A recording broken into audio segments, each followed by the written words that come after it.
Welcome to another deep dive. Today we're plunging into something most businesses dread. Customer returns and complaints. Definitely not usually a favorite topic. Right. But here's the interesting part. Our source for this, excerpts from Mastering Customer Returns, turned frustration into loyalty. It argues these aren't just headaches.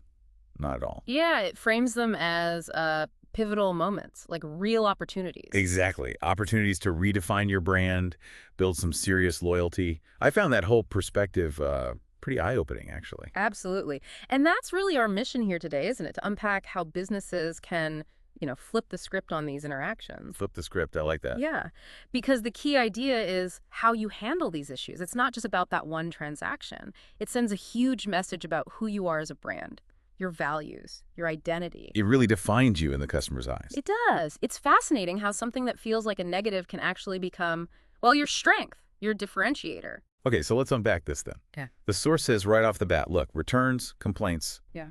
they're going to happen. They're inevitable. No way around it. So the question isn't if, it's how. How do we move from just, managing them, reacting, to actually using them for something good? Yeah. Where does the source say we start? Well, the biggest thing it stresses first is a shift in perspective, a big one. Okay. Instead of just seeing returns as like a cost line item or an annoyance, frame them as key touch points, critical moments. Touch points, like forks in the road for the relationship. Exactly like that. It's about being proactive, strategic, not just putting out fires reactively. And it talks about how if you handle these moments really well, you can trigger something called the service recovery paradox. Service recovery paradox. Okay, what's that? It's this idea where a customer who had a problem, right, but you solved it brilliantly, they actually become more loyal than someone who never had a problem in the first place. Wow, really? More loyal. Yeah. The source even cites some data. I think it was like a 15% increase in lifetime value for these recovered customers in certain sectors. 15%. Yeah. That's significant. Okay, so to make that paradox happen, to get that loyalty boost, there must be steps. Definitely. And the source lays them out pretty clearly. So what's number one? The foundation. It starts with stay calm and listen actively. Okay, sounds simple, maybe obvious, but why is that initial moment, that calm listening, so critical? Because it's all about de-escalation, cooling things down right away. Makes sense. Think about it. The customer reaching out, they're likely already frustrated, maybe angry, emotional.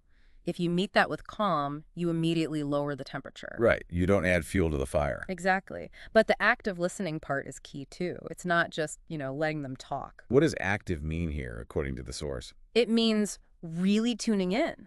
Listening to their words, sure, but also their tone. If you're face-to-face, their body language. And crucially, summarizing their concern back to them. Repeating it back. Yeah, saying something like, okay, so let me make sure I've got this right. The product arrived broken, and you're really upset because you needed it for this weekend. Is that correct? Got it. So they know you've heard them, you actually understand. Precisely. It prevents misunderstandings, stops things spiraling, and honestly, few companies really train their people for that deep kind of listening. That difference between just hearing words and actually understanding the problem and the feeling? Yeah, that's huge. Okay, so you've listened calmly. What's next? The next step the source highlights is acknowledge the issue sincerely. Sincerely. Okay, that word's important. We've all gotten those robotic, scripted apologies. What makes an acknowledgement truly sincere versus just hollow? It boils down to empathy, genuine empathy, and validating their experience. So not just, sorry about that. Right. The book contrasts, I'm sorry you feel that way, which can sound dismissive, with something like, I really understand how frustrating it must be to receive a damaged item, especially when you needed it. I sincerely apologize for the inconvenience this has caused you. See the difference? Yeah, definitely. The second one owns the problem and acknowledges the customer's feeling, their inconvenience. Exactly. It validates their situation, shows you value their time, their trouble. It starts rebuilding trust. The source actually gives this example of a luxury brand. Their whole identity is partly built on a super generous, no questions asked return policy, even on used stuff sometimes. Wow, that's bold. It is, but it sends this incredibly strong signal. We trust you and we stand by our product, period. That defines their brand way more powerfully than, some fancy ad campaign could. That's a great illustration. Yeah. Okay, so you've listened, you've acknowledged sincerely, trust is maybe starting to mend. Then we get to the action part. Offer fast, fair solutions. Correct. Now it's time to fix it. How do fast and fair work together here? What does the source say about getting this right? Well, fast is about efficiency, obviously, but more than that, it shows respect for the customer's time. Nobody wants a drawn-out process. Right, speed matters. Hugely. And the source points out how companies achieve this, often by empowering their frontline staff, giving them the authority to offer certain solutions on the spot without needing manager approval for every little thing. Cuts down the waiting time dramatically, I bet. Oh, absolutely. Turns hours into minutes sometimes. Then there's fair. Fairness means the solution feels equitable, satisfying for the customer, but also sustainable for the business. Finding that balance. Yes, and the book suggests having frameworks, like predefined solution tiers for common problems so staff aren't just guessing. So, like for that broken gadget example. Right. Fast might be shipping a replacement overnight. Fair could be making that replacement a slightly upgraded model, maybe, for the trouble caused. Okay, so the customer feels truly valued, not just processed. That's the goal. Moving from processing a return to recovering a relationship. That shift is key. Okay, this leads nicely into the next point, which feels more strategic. The source talks about using complaints not just for individual fixes, but to improve the entire business. Yes, this is where it gets really powerful. It's easy to say learn from mistakes, but how do businesses actually turn these single complaints into real drivers for organizational change? This is where complaints become essentially free consulting, invaluable feedback. Free consulting. I like that frame. Because it's unfiltered, the source really pushes for systematically analyzing complaints. Look for patterns. Is the same product feature breaking?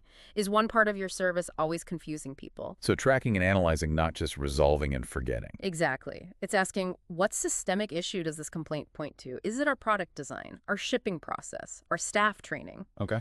The book mentions specific ways to track these patterns. Maybe it reveals a flaw in R&D or a bottleneck in operations. That feedback is absolute gold. Data gold. Totally. It lets the business make proactive changes, improve continuously, prevent future problems. So one person's bad experience actually leads to a better experience for everyone down the line. So it's a feedback loop for actual innovation, not just damage control. That is a big strategic shift. Huge. Okay, almost there. The final step the source emphasizes: always follow up to rebuild trust. This sounds maybe small. Why is follow-up so critical for loyalty? It might seem small, but it shows you care beyond just fixing the immediate problem. It's about demonstrating ongoing commitment. So it's not problem solved, ticket closed, goodbye. Definitely not.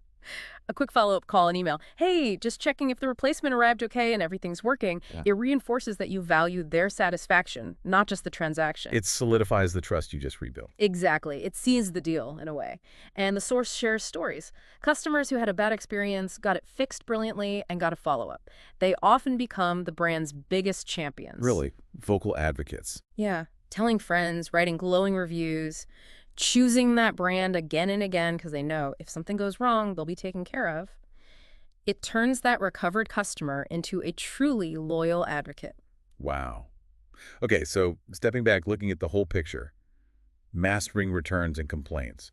It's clearly way more than just logistics or customer service tickets. Oh, much more. It's a really strategic way to build that deep loyalty and fundamentally to define what your brand actually stands for. Spot on. Returns are inevitable, like we said at the start. Right.